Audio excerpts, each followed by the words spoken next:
Hello intelligent investors and talented traders, स्वागत है आपका बायोकॉइन चैनल पर। तो क्रिप्टो मार्केट की वोलेटिलिटी के बारे में हमने बहुत चर्चे सुने, और चर्चे क्या सुने हमने देखा भी है। मैं खुद इन्वेस्ट करता हूं, आई एम एन इन्वेस्टर, और मैंने देखा है, मुझे पता है कि ये मार्केट कितनी ज्यादा वोलेटाइल हो सकती है, और है भी। लेकिन हाल ही में कुछ ऐसा हुआ जो ना तो किसी ने उम्मीद करी थी, ना ही कभी सोचा था, कि एक अच्छा खासा चलता हुआ फेमस कॉइन, स्टेबल कॉइन, एक दो दिन के अंदर अंदर 99% तक गिर जाएगा और खत्म हो जाएगा उसका अस्तित्व।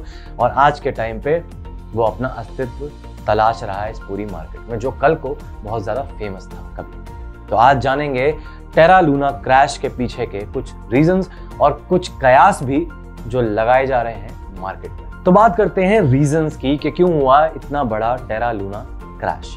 तो बेसिकली टेरा यूएसडी जो है वो एल्गोरिथमिकली डिजाइंड एक स्टेबल कॉइन है जो कि सेम वैल्यू मेंटेन करता है जो कि यूएस डॉलर की है, उसके साथ मेंटेन करता है अपनी वैल्यू। और टेरा का प्राइस मेंटेन करने के लिए लूना, जो कि उसकी सिस्टर क्रिप्टो करेंसी है, उसके सप्लाई पूल में से ऐड या सब्ट्रैक्ट किया जाता है। और जानकारी के लिए आपको बता दूं कि जितने भी स्टेबल कॉइन्स होते हैं उनका प्राइस जो होता है वो फिक्स होते हैं यूएस डॉलर के साथ, और आइडियली उनको $1 की वैल्यू मेंटेन करनी पड़ती है पर टोकन, ताकि वो यूएस डॉलर के साथ पेग रह सकें। और यही नहीं हो पाया टेरा लूना क्रैश में। और सबसे मेन रीजन जो सामने आया इस क्रैश के पीछे वो ये था कि एक डेफी प्रोटोकॉल, यानी कि डिसेंट्रलाइज्ड फाइनेंस प्रोटोकॉल है, जिसका नाम है एंकर प्रोटोकॉल, जो कि टेरा ब्लॉकचेन पर ही काम करती है।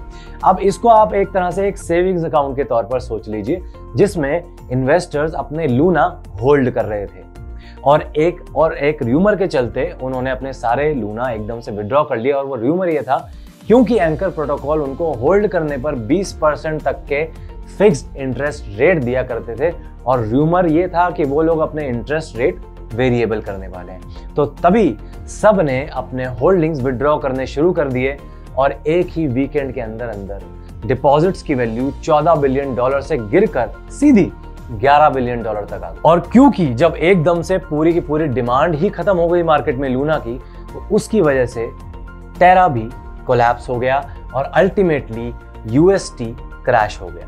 कयास ये भी लगाए जा रहे हैं कि ये एक सोचा समझा अटैक था, या फिर एक ना समझी जो कि टेरा के फाउंडर के थ्रू ही करी गई थी। क्योंकि ये होने के कुछ ही देर बाद चार्ल्स हॉस्किंसन, जो कि एक बहुत जाना माना नाम है क्रिप्टो वर्ल्ड में, कार्डानो के फाउंडर भी, उन्होंने एक ट्वीट किया था जो कि उन्होंने कुछ ही देर बाद डिलीट भी कर दिया था, लेकिन उसकी तस्वीर हमारे पास है, तो हम बता दें आपको कि उसमें क्या लिखा है। उसमें यह लिखा है कि आप दो कंपनीज हैं, सिटाडेल और ब्लैक रॉक, जिन्होंने जेमिनाई कंपनी से 100K बिटकॉइन लोन पर लिए, और उन्होंने 25K टेरा यूएसटी से स्वैप कर दिए। और ये करने के बाद उन्होंने टेरा नेटवर्क को कांटेक्ट किया, जहां पर एक डील हुई डू क्वान, जो कि टेरा के फाउंडर हैं, उनके बीच और इन दोनों कंपनीज के बीच, कि वो टेरा यूएसटी उनको डिस्काउंटेड प्राइस पर देंगे in exchange of the bitcoin. और उसके बाद ही उन्होंने वो सब लेके टेरा यूएसटी और बीटीसी दोनों को ही लिक्विडेट कर दिया, जिसकी वजह से एक फियर क्रिएट हुआ इन्वेस्टर्स के बीच, और उन्होंने अपने सारे होल्डिंग्स को विड्रॉ करना एकदम से शुरू कर दिया, जो कि एक मेजर रीजन माना जा रहा है टेरा लूना क्रैश के पीछे।